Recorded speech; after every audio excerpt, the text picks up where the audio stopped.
మనం తీసుకోబోతున్న టాపిక్ ఏంటంటే జూనియర్ ఎన్టీఆర్ వంశీ తరపున కొడాలి నాని తరపున లోకేష్తో రాయబారం చేయబోతున్నారు అనేది గత కొన్ని రోజులుగా ఎస్పెషల్లీ వంశీ అరెస్ట్ తర్వాత సోషల్ మీడియాలో చాలా సీరియస్గా జరుగుతున్న చర్చ.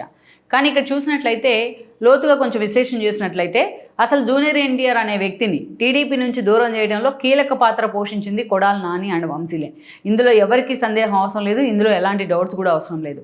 మరి అలాంటి కొడాలి నాని కోసమో అలాంటి వంశీ కోసమో ఈరోజు జూనియర్ ఎన్టీఆర్ ఎంతవరకు కూడా తన మామతోనో లేకపోతే లోకేష్తోనో లైజింగ్ చేసే అవకాశం ఉంది. అసలు అలాంటి వాళ్ళ కోసం తారక్ ఎందుకు ఎఫర్ట్ పెట్టాలి అనేది ఈరోజు ఆయన అభిమానుల నుంచి కూడా ఎదురవుతున్న ప్రశ్న. కానీ ఇప్పటికే ఎలాగైనా సరే తన జైలు నుంచి బయటపడేయాలనే ఒక విజ్ఞప్తిని ఈరోజు వంశీ లాంటి వాళ్ళు లోకేష్కి పంపించారనేది ఒక చర్చ అయితే త్రూ ఎన్టీఆర్ ద్వారా. But at the same time మనం చూసినట్లయితే వంశీ బాటలోనే కొడాలి నాని కూడా ఇప్పటికే జూనియర్ ఎన్టీఆర్తో రాయబారం నడిపిస్తున్నారనేది మరొక చర్చ. అసలు నిజంగా మనం చెప్పుకోవాలంటే ఇక్కడ మనం టైటిల్ పెట్టుకున్నట్టు అసలు ఆ పార్టీకి టీడీపీ క్యాడర్కి టీడీపీకి అటు చంద్రబాబు నాయుడుకి ఇటు లోకేష్కు నిజంగా వంశీని నిజంగానే తారక్ను దూరం చేసింది వంశీ కొడాలి నాని అంటే ఎవరికి కూడా ఆశ్చర్యం ఉండకూడదు. ఎందుకంటే అలాంటి పరిణామాలు అనేకం ఉన్నాయి, అలాంటి ఉదాహరణలు కూడా అనేకం ఉన్నాయి. సో అలాంటి వాళ్ళ కోసం మరి తారక్ నిజంగా ఈరోజు నిలబడతా అనేది కూడా ఒక పెద్ద $1 మిలియన్ ప్రశ్న అయినప్పటికీ అసలు ఈ చర్చ ఎందుకు వచ్చింది అనేది కూడా మనం ఇక్కడ హైలైట్ చేసుకోవాలి. గతంలో జరిగిన పరిణామాలను చెప్పుకోవాలి మనం. కొడాలి నాని అయినా వంశీ అయినా వాళ్ళిద్దరు కూడా గురు శిష్యులుగానే ఉన్నారు. క్లోజ్ ఫ్రెండ్స్ కంటే కూడా వంశీతో పోలిస్తే కొడాలి నాని సీనియర్ పాలిటిక్స్లో, ఎస్పెషల్లీ కృష్ణా జిల్లా నుంచి వాళ్ళు రిప్రజెంట్ చేశారు. కృష్ణా జిల్లా నుంచే కమ్మ సామాజిక వర్గం నుంచి రిప్రజెంట్ చేశారు. ఇద్దరికి కూడా అటు జూనియర్ ఎన్టీఆర్ ఫ్యామిలీతోని హరికృష్ణతోని సత్సంబంధాలు కూడా ఉన్నాయి. గుడివాడ, గన్నవరం లాంటివి టీడీపీ హార్డ్ కోర్ సీట్స్, అలాంటి సీట్ల నుంచి కూడా ఇద్దరు రిప్రజెంట్ చేస్తూ వచ్చారు. ముందుగా కొడాలి నాని ఒక సామాన్య కార్యకర్తగా ఎంట్రిచ్చి ఆ తర్వాత రోజుల్లో ఆయన హరికృష్ణ ఫ్యామిలీకి దగ్గర అవ్వడం జరిగింది. వాళ్ళ ఇన్ఫ్లుయెన్స్ కారణంగానే గుడివాడ లాంటి ఒక సీటు అది ఎన్టీఆర్ ఫ్యామిలీకి అటు ఎన్టీఆర్కైనా హరికృష్ణకైనా ఒక స్ట్రాంగ్ బేస్ ఉన్న సీటు. అలాంటి సీట్ని చంద్రబాబు నాయుడు ఆయన కేటాయించారు. 2004 నుంచి కూడా వరుసగా ఆయన ఎమ్మెల్యే అవుతూ వచ్చారు. 4, 9లో కూడా. దాన్ని మనం చూసినట్లయితే 9లో ఎమ్మెల్యేగా గెలిస్తే ఆ రోజు 9కి ఏదైతే 2009 ఎన్నికల తర్వాత వైఎస్ హెలికాప్టర్ ప్రమాదంలో మరణించడం జరిగింది, రెండోసారి సీఎం అయిన తర్వాత.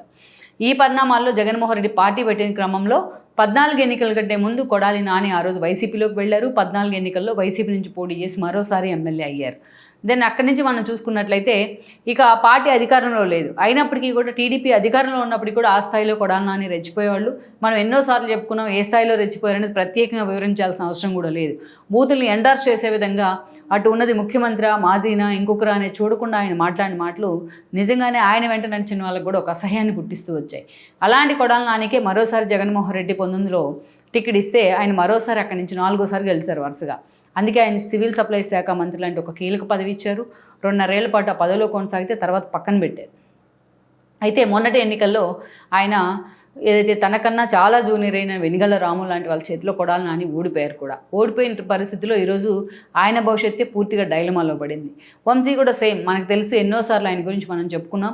పరిటాలరావు అనుచరుడుగానే ఆయనకి ఎక్కువ పేరుంది టీడీపీ కార్యకర్త అనే కంటే. అక్కడి నుంచి ఆయన సేమ్ కొడాలి నాని శిష్యర్కంలోనే రాజకీయాల్లో ఎదుగుతూ వచ్చారు.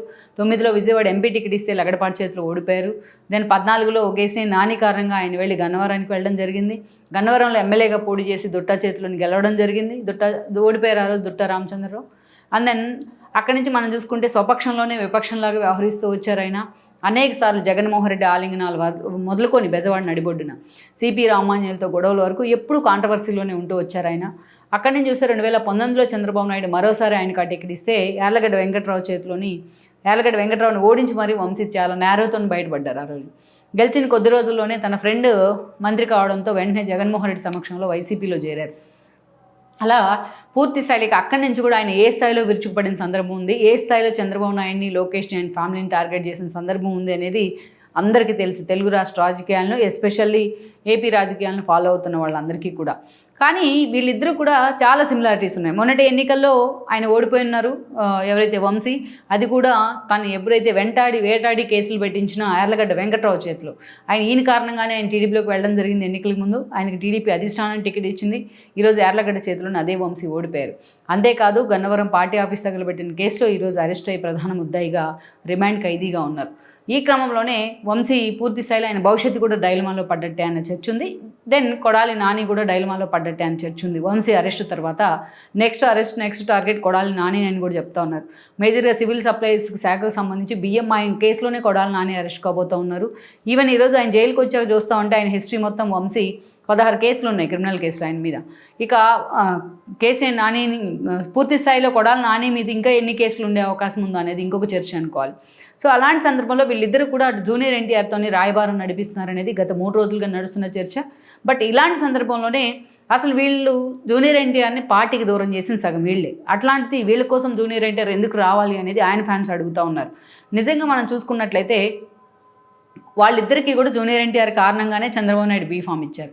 ఆ పార్టీ నుంచి వాళ్ళు ఎమ్మెల్యేలుగా గెలిచారు. బట్ ఆ గ్రాటిట్యూడ్ కూడా లేకుండా ఎన్నోసార్లు చంద్రబాబు నాయుడు వాళ్ళు మాట్లాడిన సందర్భాలు ఉన్నాయి. జూనియర్ తమకు టికెట్ ఇప్పించారు కాబట్టి జూనియర్ మాత్రం ఏమనేవాళ్ళు కాదు. జూనియర్కి చంద్రబాబు నాయుడుకి మధ్య చిన్న ఈగోసో క్లాషెస్ ఉంటే ఆ ఫ్యామిలీలు మాట్లాడుకొని సర్ది చెప్పుకునేవి. కానీ ఎప్పుడు కూడా అగ్నికి ఆజ్యం పోసే విధంగా తమ రాజకీయాల కోసం వీళ్ళు ఎప్పుడు కూడా జూనియర్ ఎన్టీఆర్కు టీడీపీకి మధ్య గ్యాప్ పెంచుతూనే వచ్చారు. First of all Kodali Nani పార్టీలోంచి వెళ్ళిన తర్వాతే జూనియర్ గురించి చర్చ జరిగింది. కొడాలి నాని ఆ స్థాయిలో చంద్రబాబు నాయుడిని టార్గెట్ చేస్తూ ఉంటే జూనియర్ ఎన్టీఆర్ ఎప్పుడు కూడా ఎందుకు ఖండించలేదు అనేది. ఆయన వెళ్ళటమే కాదు, తర్వాత జూనియర్ ఎన్టీఆర్ సొంత మామ నాన్న శ్రీనివాస్ని కూడా తీసుకెళ్లారు 2019 ఎన్నికలకు ముందు. ఆయన ఏకంగా లోకేష్ మీదే సవాల్ చేశారు, నేను మంగళగిరి నుంచి టికెట్ ఇస్తే పోటీ చేస్తానని చెప్పేసి. అలా వీళ్ళందరూ వెళ్తున్న విషయం జూనియర్కి తెలుసు. జూనియర్ చిన్నపిల్లోడేమీ కాదు, అయినా మౌనంగానే వీటన్నిటిని చూస్తూ వచ్చారు. చంద్రబాబు నాయుడు మీద విమర్శలన్నా ఆ రోజు ఆయన ఖండించాల్సింది. పార్టీతో తనకు సంబంధం ఉందంటూనే రాజకీయాల్లో ఆయనకు దూరం అంటూ లౌక్యం ప్రదర్శిస్తూ వచ్చారు జూనియర్ ఎన్టీఆర్. ఇక 19 ఎన్నికల సమయంలో మనం చూసినట్లయితే ఆ రోజు వైఎస్ఆర్సీపీ 151 సీట్లతో అధికారంలోకి వచ్చింది. కొడాలి నాని ఆయనకి మినిస్టర్ అయ్యారు, జగన్మోహన్ రెడ్డి సీఎం అయ్యారు. వంశీ వచ్చి టీడీపీ నుంచి గెలిచి వైఎస్ఆర్సీపీలో చేరారు. ఇక వాళ్ళిద్దరూ కలిసి తమ నోటికి అడ్డు ఆపు లేదన్న విధంగా రెచ్చిపోయారు ఎన్నో సందర్భాల్లో. ఇక్కడ ఒక ట్విస్ట్ ఏంటంటే వాళ్ళు మాట్లాడిన ప్రతిసారి అటు టీడీపీనో లేకపోతే వాళ్ళ ఫ్యామిలీ మెంబర్స్నో చంద్రబాబు నాయుడు ఫ్యామిలీ మెంబర్స్నో టార్గెట్ చేసే ప్రతిసారి జూనియర్ ఎన్టీఆర్ పేరు తీసుకొచ్చేవాళ్ళు. టీడీపీ శ్రేణుల్లో ఆ స్థాయిలో జూనియర్ ఎన్టీఆర్ మీద ఒక కోపం రావడానికి కారణం సగం వీళ్ళే అనుకోవాలి, సగం కాదు పూర్తి స్థాయిలో వీళ్ళే. ఎందుకంటే లోకేష్ని తిట్టాలన్న ప్రతిసారి జూనియర్ ఎన్టీఆర్ని చంద్రబాబు నాయుడు తొక్కేస్తున్నారు తన కొడుకు కోసం అంటూ మాట్లాడేవాళ్ళు. చంద్రబాబు నాయుడు తిట్టాలనుకున్న ప్రతిసారి కూడా పూర్తి స్థాయిలో లోకేష్ కూడా జూనియర్ ఎన్టీఆర్ని టార్గెట్ చేస్తున్నారు, అందుకే జూనియర్ ఎన్టీఆర్ని పార్టీకి దూరంగా పెట్టారని మాట్లాడేవాళ్ళు. జూనియర్ ఎన్టీఆర్ వాళ్ళ తాత గురించి మాట్లాడాలన్న సందర్భాల్లో కూడా అసలు ఆ టీడీపీ సొంతగా ఎవరైతే సీనియర్ ఎన్టీఆర్ పార్టీ దాని మీద ఫుల్ రైట్స్ జూనియర్ ఎన్టీఆర్కే ఉన్నాయి, ఎప్పటికైనా టీడీపీకి ఆయనే వారసుడు అంటూ కూడా మాట్లాడేవాళ్ళు. ఇక్కడే టీడీపీ క్యాడర్కి కానీ ఈవెన్ జూనియర్ వెంట నడిచిన కొంతమంది అభిమానులు నందమూరి అభిమానులకు కానీ కోపం రావడానికి కారణమైంది. ఎందుకంటే ఏ స్థాయిలో లక్ష్మీపార్వతి క్రైసిస్ వచ్చిందో మనకు తెలుసు. అక్కడి నుంచి పార్టీని చంద్రబాబు నాయుడు చేతుల్లోకి వచ్చిన ఆ తర్వాత ఆయన గెలిచారు కూడా, ముఖ్యమంత్రి కూడా అయ్యారు సుదీర్ఘకాలం. మళ్ళీ ఇప్పుడు ఆ తర్వాత 14లో మధ్యలో ఇప్పుడు కూడా ఆయన ముఖ్యమంత్రిగా ఉన్నారు. అయినా సరే ఎన్నోసార్లు ఆ పార్టీ మొత్తం సీనియర్ ఎన్టీఆర్దే, ఆ వారసుడు కేవలం జూనియర్ ఎన్టీఆర్ మాత్రమే అన్నట్టుగా వీళ్ళు మాట్లాడుతూ వచ్చేవాళ్ళు.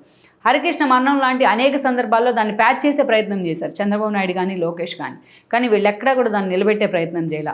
ఇక ఏకంగా ఇవన్నీ ఒక ఎత్తు అయితే ఏకంగా భువనేశ్వర్ని అవమానిస్తూ కూడా వంశీ చేసిన కామెంట్స్, దాన్ని ఎండర్స్ చేసేలాగా కొడాలి నాని వ్యవహరించిన విధానం, లోకేష్ పుట్టుకునే అవమానించేలాగా వాళ్ళు చేసిన తీరుకి చంద్రబాబు నాయుడే కన్నీళ్లు పెట్టుకున్న పరిస్థితి.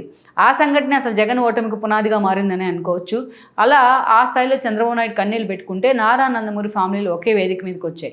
మొత్తం టీడీపీ అభిమానులంతా కూడా దీన్ని ఖండించారు, నందమూరి వారసులంతా కూడా దీన్ని ఖండించారు. కానీ జూనియర్ ఎన్టీఆర్ ఎక్కడా కూడా దాన్ని మాట్లాడే ప్రయత్నం చేయాల. జూనియర్ ఎన్టీఆర్ ఆ రోజు కనుక ఒక్క మాట వంశీ ఇలా మాట్లాడడం కరెక్ట్ కాదు అని ఉంటే ఈరోజు రియల్ హీరోగా ఉండేవాళ్ళు, ఆయన రియల్ హీరోగా కాదు. ఇక అప్పుడే జూనియర్ ఎన్టీఆర్ మీద ఒక అసహ్యం కలగడానికి కారణమైంది టీడీపీ క్యాడర్లో. ఆ రోజు మనం చూస్తే ఒక బుచ్చి చౌదరి దగ్గర నుంచి ఒక పట్టాభి లాంటి వాళ్ళు చాలామంది, వర్ల రామయ్య లాంటి వాళ్ళు కూడా జూనియర్ ఎన్టీఆర్ దీన్ని ఖండించాల్సిందే అంటూ కూడా మాట్లాడారు. జూనియర్ ఎన్టీఆర్ ఖండించకపోవడానికి కారణం ఏంటి, వాళ్ళంత క్లోజ్ ఫ్రెండ్స్ అయినా కూడా అని కూడా మాట్లాడారు. వీళ్ళిద్దరూ జూనియర్ ఎన్టీఆర్ సినిమాలకి ప్రొడ్యూసర్స్గా కూడా వ్యవహరించారు. అప్పట్లో ఉన్న ఫొటోస్ చూసినా మనకు అర్థమవుతుంది ఎంత క్లోజ్గా ఉండేవాళ్ళు వీళ్ళు జూనియర్ ఎన్టీఆర్తో అని. అయినా కూడా ఎక్కడ జూనియర్ ఎన్టీఆర్ వీళ్ళిద్దరిని ఖండించే ప్రయత్నం చేయకపోగా ఇంకా ప్యాంపర్ చేస్తున్నట్టు ప్రయత్నం చేశారు. సో ఆ స్థాయిలో వీళ్ళిద్దరూ తనని డ్యామేజ్ చేస్తున్నారా లేకపోతే తన కోసం పనిచేస్తున్నారా అనేది కూడా తెలుసుకోలేకపోయారు ఆయన. వాళ్ళు లోకేష్ని తిడుతున్నా, చంద్రబాబు నాయుడిని తిడుతున్నా, వాళ్ళ చంద్రబాబు నాయుడు భార్యను తిడుతున్నా, బాలకృష్ణని తిడుతున్నా, తన సొంత సోదరైన బ్రాహ్మణిని తిడుతున్నా జూనియర్ ఎన్టీఆర్ మౌనంగా ఉండిపోయారు. ఇక్కడ మనం ఒక విషయం చెప్పుకోవాలి, ఒక ఎగ్జాంపుల్ కురుక్షేత్రం మనకు తెలుసు సంగ్రామం. ద్రౌపది వస్త్రాపహరణం జరిగినప్పుడు దుర్యోధనుడి డైరెక్షన్లో దుశ్శాసనుడు ఆ పని చేస్తే మౌనంగా ఉన్నారు భీష్మ ద్రోణ పితామహులంతా. వాళ్ళందరూ కూడా మౌనంగా ఉన్న కారణంగానే ఆ రోజు ఆమె అడుగుతుంది, నేను ధర్మ విజితనా అధర్మ విజితనా అని. ఆ రోజు వాళ్ళు మౌనంగా ఉన్న కారణంగానే వాళ్ళు కూడా కురుక్షేత్ర సంగ్రామంలో విక్టిమ్స్ అయ్యారు. వాళ్ళు కూడా పూర్తి స్థాయిలో టార్గెట్ అయ్యారు. వాళ్ళు కూడా తమ మరణ శాసనాన్ని తామే లెక్కించుకున్నారు. అంటే ఒక తప్పు జరుగుతూ ఉంటే దాన్ని తప్పు అని చెప్పకుండా చూస్తూ ఉన్నందుకే వాళ్ళకి ఆ శిక్ష పడడం జరిగింది. అంటే మన పురాతన కాలం నుంచి కూడా ఏదైతే అది నడుస్తూనే ఉంది సంభవం యుగే పేరుతో. అలాంటిది జూనియర్ ఎన్టీఆర్ ఈరోజు ఆ స్థాయిలో వాళ్ళు మాట్లాడుతూ ఉంటాయి. కనీసం తన మేనత్త అని ఇలా అన్నారని ఖండించే ప్రయత్నం చేయలేదు. బ్రాహ్మణి క్యారెక్టర్ అసాసినేషన్ చేస్తుంటే దాన్ని కూడా ఖండించే ప్రయత్నం చేయలేదు. కనీసం వంశీ నా పేరు ఇక్కడ వాడొద్దు, మీరు నా పేరుని తెర మీదకి తీసుకురావద్దు అని కూడా వాళ్ళని ఎప్పుడు కూడా వార్న్ చేసే ప్రయత్నం చేయలేదు. ఇక ఇదంతా ఒక ఎత్తు అయితే అందుకే జూనియర్ ఎన్టీఆర్ ఈరోజు ఆ స్థాయిలో టీడీపీ క్యాడర్కి కూడా ఆయన దూరమైన పరిస్థితి అయితే ఉంది. అక్కడి నుంచి మనం చూసుకుంటే తీరా ఎన్నికల ముందు సరే ఆయన శతజయంతి ఉత్సవాలకు రాలేదు, కాయిన్ రిలీజ్ చేసేటప్పుడు రాలేదు, ఇవన్నీ అందరికీ తెలుసు. తన తాత పేరు మార్చినా కూడా దానికి మద్దతు ఇస్తా కూడా ఆ రోజు మాట్లాడారు, యూనివర్సిటీ పేరు మార్చిన. ఇవన్నీ ఒకదానికొకటి జూనియర్ ఎన్టీఆర్ మీద ఆగ్రహానికి అయితే కారణమయ్యాయి టీడీపీ శ్రేణుల్లో కూడా. ఇక అక్కడి నుంచి మనం చూసుకుంటే ఎన్నికల సమయంలో వీళ్ళిద్దరూ కూడా చాలా ఘోరంగా ప్రచారం చేశారు. చంద్రబాబు నాయుడు అధికారంలోకి వస్తే జూనియర్ ఎన్టీఆర్ని తొక్కేస్తారు, లోకేష్ని పైకి తీసుకెళ్తారు, లోకేష్ని ప్రమోట్ చేస్తారు. సో జూనియర్ ఎన్టీఆర్ని పూర్తిగా తెరమరుగు చేస్తారన్న విధంగా వీళ్ళు మాట్లాడడం జరిగింది. సో అలా ఒక జూనియర్ ఎన్టీఆర్ కేంద్రంగానే వాళ్ళ ప్రచారాన్ని పక్కన పెట్టి, వైసీపీ కోసం చేయాల్సిన ప్రచారాన్ని పక్కన పెట్టి, మాటకు ముందు జూనియర్ ఎన్టీఆర్ పేరు స్మరిస్తూ జూనియర్ ఎన్టీఆర్ అంటే టీడీపీకి వాళ్ళు చేసే పనులన్నీ కూడా జూనియర్ ఎన్టీఆర్ మీద రుద్దే ప్రయత్నం చేశారు. వాళ్ళు వేసుకునే బురదంతా జూనియర్ ఎన్టీఆర్కి అంటించే ప్రయత్నం చేశారు. సో టీడీపీ క్యాడర్ ఏ స్థాయిలో జూనియర్ ఎన్టీఆర్ని పక్కన పెడతానికి, జూనియర్ ఎన్టీఆర్ మీద అంత ఆగ్రహం వాళ్ళకి కలగడానికి ఈ బ్యాచ్ కూడా కారణమే. అలాంటి వాళ్ళు ఇవాళ కేసుల్లో అధికారికంగా ఆధారాలతో సహా కూటమి ప్రభుత్వం బుక్ చేసి లోపల పెడితే ఈరోజు వాళ్ళు పూర్తి స్థాయిలో మాకు జూనియర్ ఎన్టీఆర్ సహాయం కావాలి, ఆయనతో రాయబారం నడిపించాలి, ఆయన ఒక్కడే మనల్ని కాపాడగలడు అంటూ కూడా ప్రయత్నిస్తూ ఉన్నారు. జూనియర్ ఎన్టీఆర్ తాను చేసిన సెల్ఫ్ గోల్ కారణంగానే ఈరోజు ఆ ఫ్యామిలీకి కూడా దగ్గర అయ్యే సిచ్యువేషన్లో లేరు. ఆయన తెలుగు రాష్ట్రాల్లో విరాళాలు ప్రకటించక ముందే మొన్నటి వరదలకు చంద్రబాబు నాయుడు ప్రభుత్వం ఆయనకి ఎగ్జామ్షన్ ఇచ్చింది దేవరా మూవీ విషయంలో, టికెట్ల పెంపుకు కానీ అండ్ దాన్ని ఎక్కువ షోస్ వేసుకోవడానికి కానీ. అయినా సరే ఆయన థ్యాంక్స్ చెప్పినా ఆ స్థాయిలో కూటమి ప్రభుత్వం స్పందించలేదు.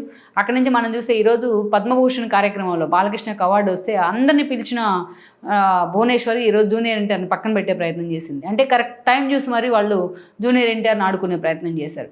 సో అలాంటి జూనియర్ ఎన్టీఆర్ ఆ స్థాయిలో వంశీని, కొడాలి నాని లాంటి వాళ్ళని ప్యాంపర్ చేస్తూ వచ్చినందుకే ఈరోజు ఆ ఎఫెక్ట్ తన మీద కూడా పడిన పరిస్థితి అయితే ఉంది.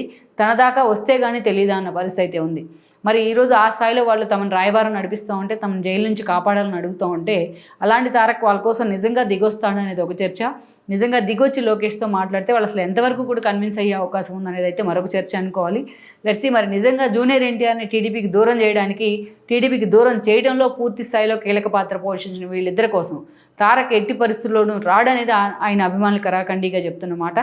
ఓవరాల్గా మరి ఈ వీళ్ళిద్దరి కేసుల విషయంలో, అరెస్టుల విషయంలో జూనియర్ ఎన్టీఆర్ ఇన్వాల్వ్మెంట్ ఎలా ఉంటుంది, ఎంతవరకు ఉంటుంది, అసలు ఉంటుందా లేదా అనేది ఇంకొద్ది రోజుల్లోని క్లారిటీ వచ్చే అవకాశం ఉంటుంది. ఈ వీడియో మీకు నచ్చినట్లయితే please share, like and subscribe R24 Telugu.